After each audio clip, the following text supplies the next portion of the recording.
பாலஸ்தீனத்தின் காசா நகரத்தை முழுவதுமாக கைப்பற்றும் பிரதமர் பெஞ்சமின் நெதன்யாகுவின் திட்டத்திற்கு இஸ்ரேலின் பாதுகாப்பு அமைச்சரவை ஒப்புதல் அளித்துள்ளது.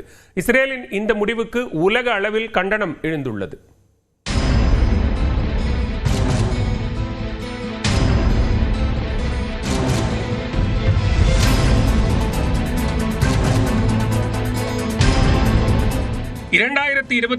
ஆண்டு அக்டோபர் மாதம் 7ஆம் தேதி காசாவில் செயல்பட்டு வரும் ஹமாஸ் இயக்கம் இஸ்ரேல் மீது திடீரென தாக்குதல் நடத்தியது. இதில் 1200 பேர் உயிரிழந்தனர். 200க்கும் மேற்பட்டவர்களை பிணை கைதிகளாக ஹமாஸ் இயக்கத்தினர் பிடித்துச் சென்றனர். இந்த தாக்குதலுக்கு பதிலடியாக காசா மீது கடந்த 2 ஆண்டுகளாக இஸ்ரேல் ராணுவம் போர் தொடுத்து வருகிறது. இதில் இதுவரை 60,000க்கும் மேற்பட்ட அப்பாவி மக்கள் கொல்லப்பட்டனர். உணவு மற்றும் தண்ணீரின்றி ஒட்டுமொத்த காசா மக்களும் தவித்து வருகின்றனர். பிணை கைதிகளாக பிடித்து வந்தவர்களில் பெரும்பாலானோரை ஹமாஸ் விடுவித்த போதிலும் 29 பேர் மீட்கப்படவில்லை. இவர்களை விடுவிக்க ஹமாஸ் பல்வேறு நிபந்தனைகளை விதித்து வருகிறது. முழுமையான போர் நிறுத்தம் செய்ய வேண்டும், இஸ்ரேலிய படைகள் காசாவில் இருந்து வெளியேற வேண்டும், இஸ்ரேல் சிறைகளில் உள்ள பாலஸ்தீனியர்களை விடுதலை செய்ய வேண்டும், காசா மக்களுக்கு தங்கு தடையின்றி உணவு மற்றும் குடிநீர் வழங்க வேண்டும் என ஹமாஸ் இயக்கம் நிபந்தனைகளை விதித்துள்ளது. ஆனால் காசா மீது தாக்குதலை தொடர வேண்டும் என்று கூறிய நெதன்யாகு அந்நகரத்தை முழுமையாக கட்டுப்பாட்டிற்குள் கொண்டு வர வேண்டும் என இஸ்ரேல் ராணுவத்திற்கு உத்தரவிட்டிருந்தார். இந்நிலையில் நெதன்யாகுவின் திட்டத்திற்கு இஸ்ரேல் பாதுகாப்பு அமைச்சரவை ஒப்புதல் அளித்துள்ளது.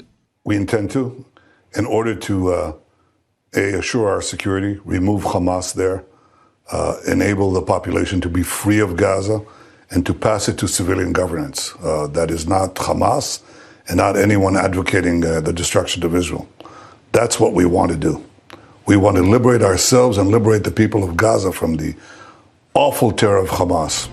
இந்நிலையில் காசாவை முழுமையாக இஸ்ரேல் ஆக்கிரமிப்பது பேரழிவுக்கு வழிவகுக்கும் என ஐநா சபை எச்சரித்துள்ளது. இஸ்ரேலின் நடவடிக்கை சர்வதேச சட்டங்களுக்கு முரணானது என்றும் மத்திய கிழக்கில் பதற்றத்தை மேலும் அதிகரிக்கும் என்றும் ஐநா சபையின் செய்தி தொடர்பாளர் ஃபர்ஹான் ஹக் தெரிவித்துள்ளார். We stand firmly against any escalation of the conflict. As you know, it's already been extremely ruinous.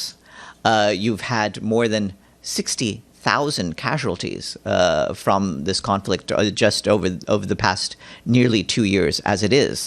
And there's the prospect of huge levels of humanitarian suffering, including potential starvations that could worsen if the conflict gets worse. Hamas பிடியில் இருக்கும் பிணை கைதிகளின் உறவினர்களும் நெதன்யாகுவின் திட்டத்திற்கு எதிர்ப்பு தெரிவித்துள்ளனர். சங்கிலியால் தங்களை தாங்களே கட்டிக்கொண்டு நெதன்யாகுவிற்கு எதிராக அவர்கள் போராட்டம் நடத்தி வருகின்றனர்.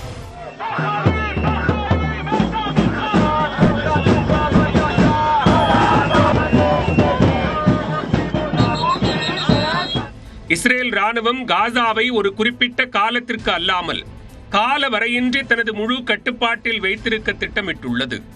இந்த திட்டத்தை செயல்படுத்த ஆயிரக்கணக்கான ரிசர்வ் வீரர்களை காசாவில் நிறுத்துவதற்கும் ராணுவ நடவடிக்கைகளை விரிவாக்குவதற்கும் இஸ்ரேல் முடிவு செய்துள்ளது. இந்த திட்டத்தின் முக்கிய நோக்கம் காசாவில் ஹமாஸ் அமைப்பின் ராணுவ மற்றும் அரசியல் கட்டமைப்பை முழுமையாக அழிப்பது ஆகும்.